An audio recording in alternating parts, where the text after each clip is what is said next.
Hello everybody, my name is Jikichuza Kim. I'm here to tell you about a game named VRChat. It's a social game basically where you guys can chat and interact with friends. But today I'm here to talk about drama court. And uh today I'm here to talk to you about motions. So motions is like a request. You want to request to the judge saying that you want this or you want that. So here's a list of motions that you guys can say towards the judge for any form of request that could be accepted or denied. Motion to amend complaint or answer. This is, I guess, to request to modify the initial complaint or answer to reflect changes or corrections. This could be used to, let's say, for example, keep in mind, by the way, that motions can be motion must be accepted by both parties unless the judge considers as um agreed upon or on themselves. So a motion to amend or complaint or answer. If they want to change any form of initial complaint, then the other party must agree to change that with it. So that's something that could be used. A motion for continuance. Request to delay the trial or proceedings due to unexpected circumstances or inadequate preparations.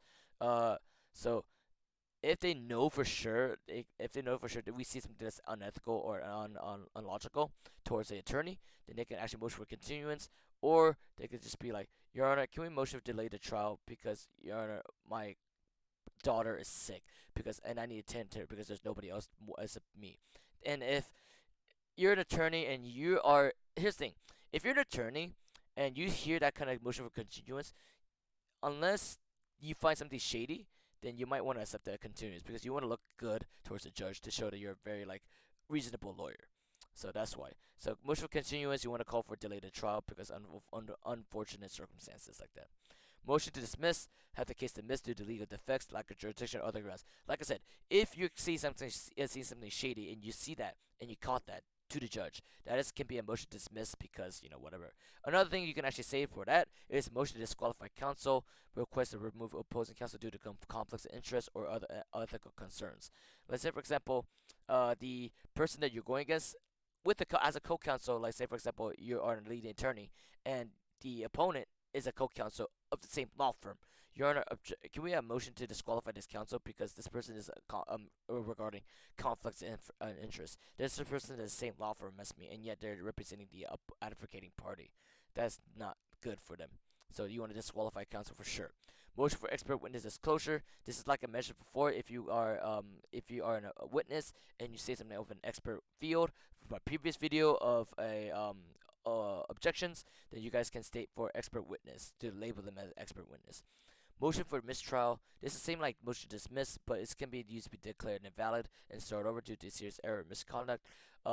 This could be something used for uh because you know somebody in the court did something wrong or whatever, then we can just go for mistrial and just go for new trial, which is something which is next one, motion for new trial, request for new trial due to error, misconduct, newly discovered evidence. It's self-explanatory for the next one, so it's kind of like works for each other. Mistrial, new trial. Motion for preliminary injunction, request to prevent a certain action or behavior before the case is resolved. Now, I believe is for this one is in case things like things like certain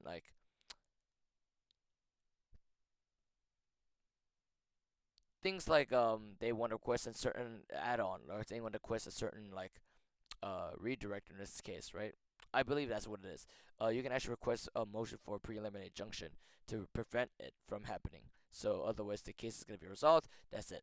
Motion to quash, request to nullify, render void a subpoena or court order if they want to bring in a witness that is not relevant or bring in a witness that is like highly conflict of interest. You can actually make a motion to quash. The motion to quash is very important in case things like you gotta have a special witness for you that's not been unknown yet.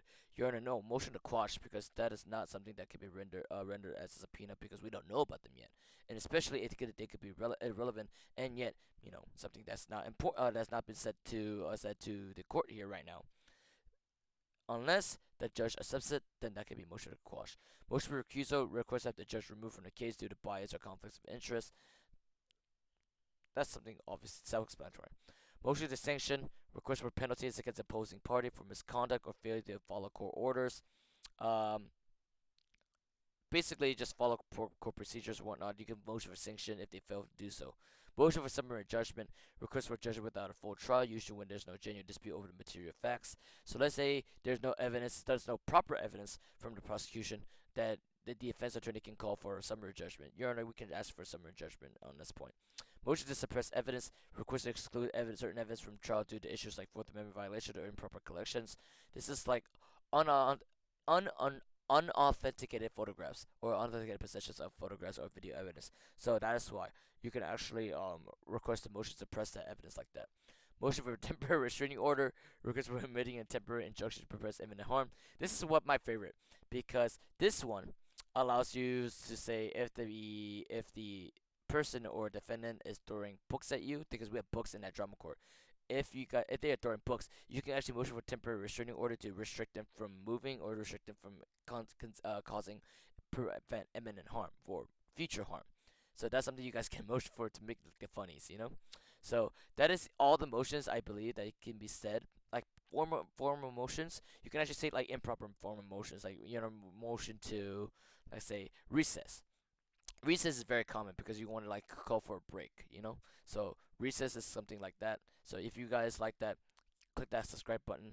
And once again, I'm not an attorney. I know people are looking like, dude, is this guy attorney? No, I'm not an attorney. I just look through these through various web sources. If you guys need legal advice, consult your nearest attorney to your nearest state. I just happen to just represent a VRC law firm for role play, which is something that all people should know based on their common law. So yeah, I hope you guys like this video, and as always, click the subscribe button, and as always, I will see you guys next time. Bye bye.